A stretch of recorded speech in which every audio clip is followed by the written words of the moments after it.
Masmavi Üç Mutfakta'ya hoş geldiniz. Sevgili arkadaşlarım, bugün fırınsız, ocaksız, miksersiz bir çikolatalı tatlı tarifim var.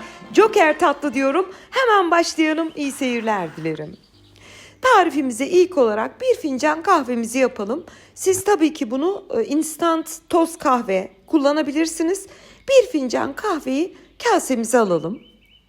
Üzerine 4-5 yemek kaşığı kadar süt ilave edip güzelce karıştırıp kenara ılınmaya bırakalım.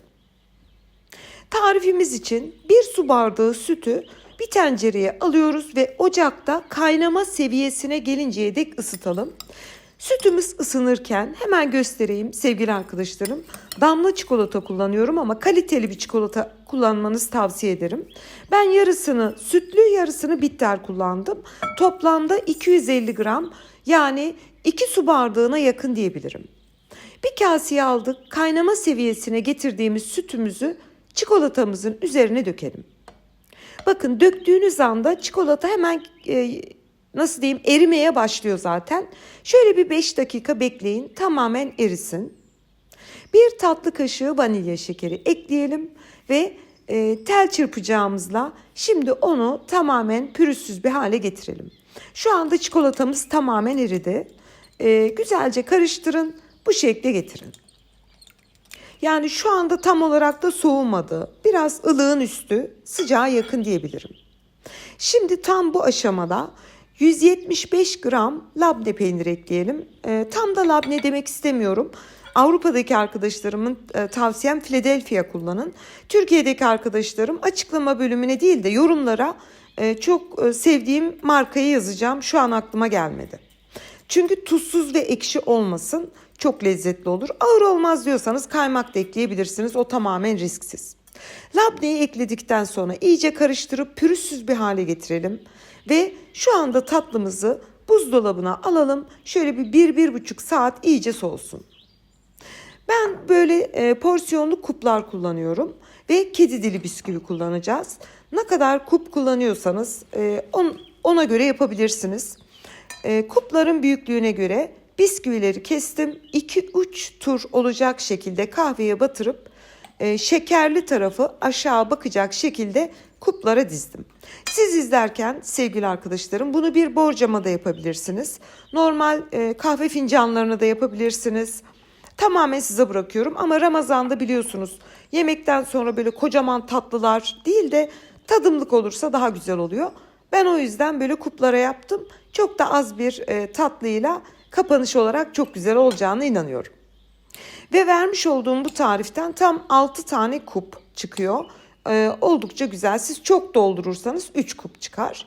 Hepsini hazırladık. Bu arada yaklaşık bir saat kadar dolapta soğudu tatlımız. Bakın sevgili arkadaşlarım, kıvamını hafif aldı. Yani hafiften bir sertleşti.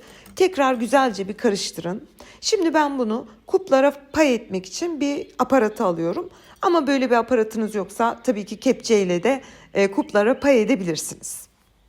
Hemen tarifimin hikayesini anlatmak isterim siz izlerken. Bir izleyicimin, Selvi Hanım, fırın olmayan, ocak olmayan, tereyağı olmayan, mikser olmayan bir çikolatalı tatlı tarifi verin. Hafif olsun, güzel olsun demişti.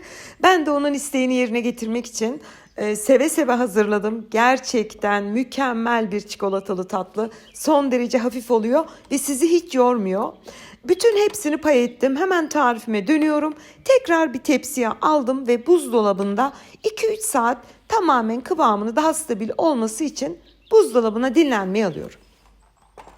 Yaklaşık bir 2,5-3 saat beklettim sevgili arkadaşlarım. Hemen buzdolabından çıkarınca istediğiniz gibi dekore edebilirsiniz. Ben üzerine kavrulmuş hazır paketlerde satılan kadayıfları serptim. Çok yakıştı, çok güzel oldu. Kek parçacıkları olur, bisküvi olur. Tamamen size bırakıyorum. Sade bile yiyebilirsiniz. Harika bir tatlı. Üzerine biraz Antep fıstığıyla bitirdim. Tatlılarımız sunum için hazır. Bahçeye çıktık. Size şöyle gösterip büyük bir zevkle doku testine geçiyorum. Bugün sizlere sevgili arkadaşlarım çok pratik, son derece lezzetli, ocak, fırın, krema, yoğurt, tereyağı, hiçbir şey olmayan bir tatlı tarifi hazırladım. Sizden tek ricam kullanacağınız çikolata kaliteli olsun ki lezzeti çok güzel olur. Hemen doku testine geçtim. Bakar mısınız?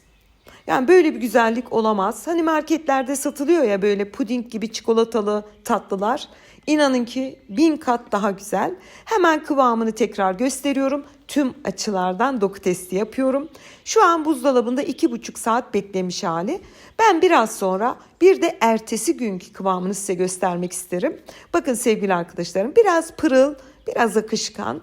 Bu da ertesi günkü kıvamı. Tamamen stabil bir şekilde kıvamını çikolata almıştı. Yani benim tavsiyem bir gece önce yapın, ertesi gün afiyetle tüketin. Ama aynı gün yaparsanız da hiç sorun değil.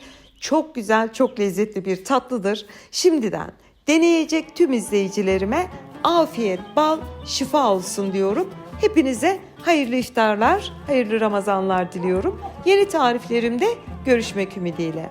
Hoşça kalın.